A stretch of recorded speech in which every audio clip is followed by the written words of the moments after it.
Well, good morning. Thanks for joining us here on Shop South Mississippi. We've got Nicole Sullivan with Sullivan Law Firm. How are you? I'm good. How are you? I'm well. Thanks for being with us today.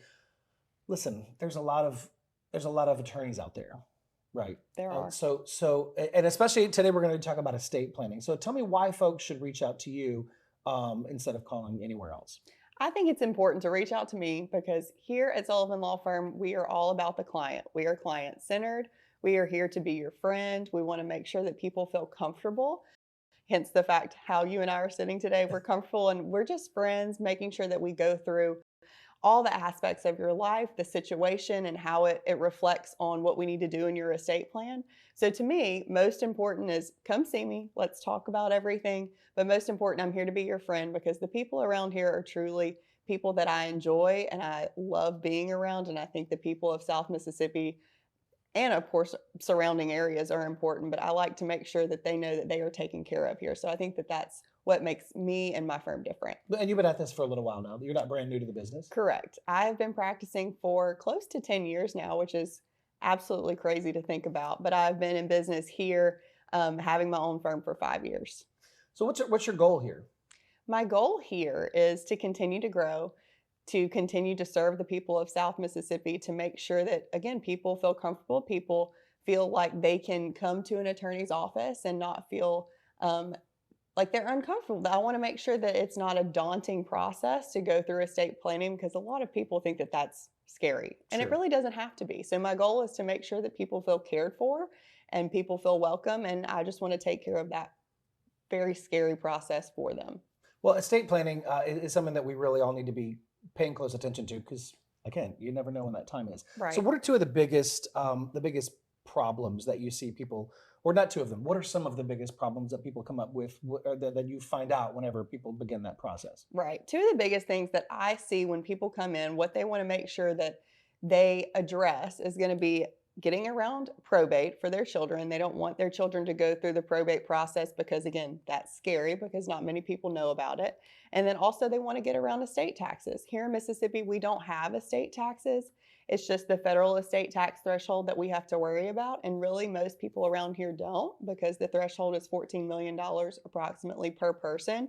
So those are the two biggest things that people want to address. And I can easily walk them through that process, talk about their assets, how they want them to pass once they pass away. And we can do that easily here. Would you say there's never really a time that's too early to start thinking about this? There's never a time that's too early. A lot of people think, first of all, I have to be rich in order to do estate planning. That's not the case at all. Everyone has some kind of asset that we need to address to make sure that it passes appropriately upon their death. But also when you're younger, it's important too, because we have to worry about our children. I have 3 children and I'm married. So I want to make sure that my children are cared for from the perspective of their money, but also from the perspective of who's going to care for them. And so it's important to start it early, even when you have children, but even when you don't.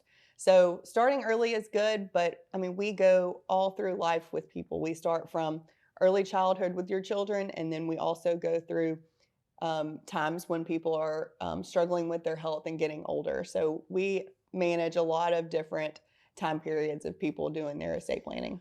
Well, I know it's going on kind of in my family now with my grandmother. You have parents who are aging that can't make those decisions on their own. And if these plans are set in place now, whenever that happens, it's done. Right. As opposed to then it can become a bit of an us versus them situation when you have Right. folks who are trying to make the best decision. This one doesn't think it's the best decision, but this one does. Then you're Right. starting to factor in other things. We want to make sure that we talk about these things with the testator, so with the person that wants their assets to flow a certain way. Sure. So doing that during your lifetime makes it so much easier on your children moving forward because they are aware of your goals. They are aware of what you want to happen when you pass away. And to me, that just makes sure that, or at least tries to make sure that there's less fighting once people have passed away. We really try to make sure that everything is clear and well thought out so that there is none of that upon your passing. Absolutely. And it helps to have that individual involved as well. Right. As early as you possibly can. As early as you possibly can. Some of those tools that you use in the estate planning process, go through those. Most of the time when we're talking about a typical estate plan, when you start telling me your assets are, retirement, your house, your checking and savings account, a few other things, I like to make sure we talk about a will. That's super important.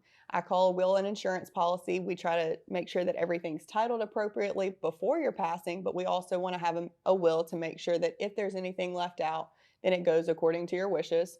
We like to talk about a durable power of attorney that is active during your lifetime, and that's someone that's going to help you with those business decisions or things that need to be handled if you are unavailable for some reason. And then we have a healthcare directive.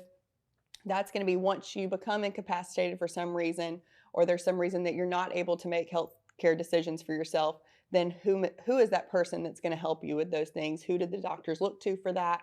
And then also we like to talk about some kind of deed. Are we going to do a deed reserving life estate? Are we going to do a transfer on death deed? And we just make sure that we talk through all the assets. And those are my typical estate planning tools that we use. What about those individuals, not unlike myself, who are single parents, who have children who are minors? How do you begin to take steps to make sure those folks are ready?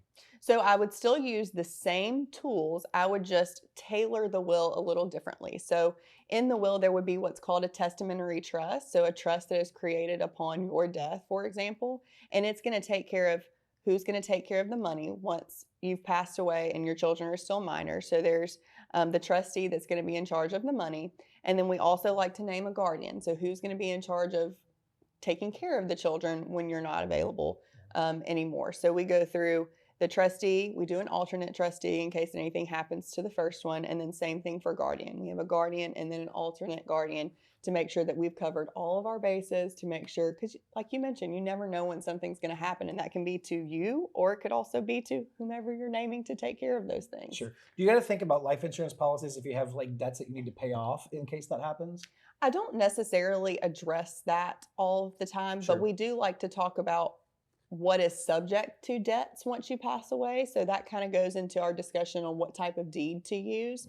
And also it goes into the discussion of if a revocable trust or an irrevocable trust make the most sense. Because here in Mississippi, our laws are different than anywhere else. I mean, that's why we have the practice of law and why we as lawyers have our jobs, is to make sure that we keep up to date on those things. So we like to address all the different situations, debts, assets, and what fits best for the situation. But again, here in Mississippi, most of the time, a will, power of attorney, healthcare directive, and some sort of either deed reserving life estate or transfer on death deed work best.